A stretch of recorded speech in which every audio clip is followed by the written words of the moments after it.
Një projekt ambicios që lidh 39 destinacione të Europës me trena është prezantuar nga një grup ekspertësh. Përmes linjës hekurudhore të trenave me shpejtësi të lartë, veriu, jugu, perëndimi dhe lindja e Europës do të jenë më afër. Projekti përbëhet nga 5 linja kryesore në kontinentet e vjetra: Napoli, Helsinki, Lisbon, Kiev, Madrid, Stamboll, Dublin, Kiev dhe Milano, Oslo. Rrjeti është quajtur Star Line, i konsideruar si një tub evropian, përfshin edhe Shqipërinë. Tirana do të jetë pjesë e linjës Lisbon-Kiev. Kryeqyteti shqiptar është stacioni i 8 nëse nisesh nga Portugalia dhe i 6 nëse nisesh nga Ukraina.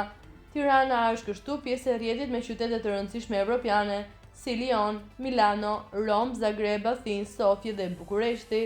Shumë pranë stacionit të Romës dhe Milanos, kjo linjë mundëson Shqipërisë gjithashtu lidhjen me linjat e tjera që përshkrojnë qendrën dhe veriun e kontinentit evropian. Instituti me bazë në Kopenhag, që ka prezantuar e ka quajtur këtë projektin e shekullit 21, që do të funksiononte si një sistem metroje, duke rivalizuar transportin ajror të kontinentit. Starline ndryshon mënyrën se si evropianët e përcetojnë kontinentin e tyre, jo si një koleksion kryeqytetesh të largëta, por si një rrjet i vetëm, me lëvizje të shpejtë, ku çdo lidhje qoftë dhe për njerëzit apo madhrat, është e lehtë për t'u arritur, janë shprehur ekspertët. Ndërsa projekti duket tepër ambicioz, një sistem hekurudhor në mbar Europën do të ishte jashtëzakonisht i përdorur nga udhëtarët. Qytetet nga skajet e ndryshme të kontinentit do të ishin në këtë mënyrë shumë më afër. Sipas propozimit, Helsinki dhe Berlini janë vetëm 5 orë larg në vend të udhëtimit të plotëtor që kërkon për momentin.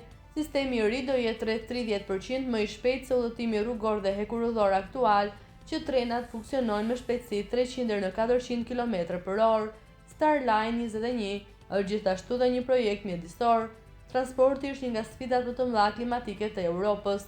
Sipas Agjencisë Evropiane të Mjedisit, në vitin 2022, sektori kontriboi me rreth 29% të emetimeve totale të gazrave serë të BE-s. Fluturimet me distanca të shkurtra mbeten mënyra me përdorur e transportit për miliona njerëz, pavarësisht se hekurullat me shpejtësi të lartë emitojnë deri në 90% më pak CO2 për udhëtim.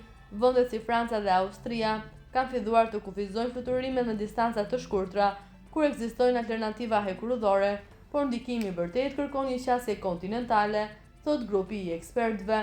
Projekti duket tepër ambicioz dhe mund të kërkojë disa dekada për të realizuar në të gjithë kontinentin.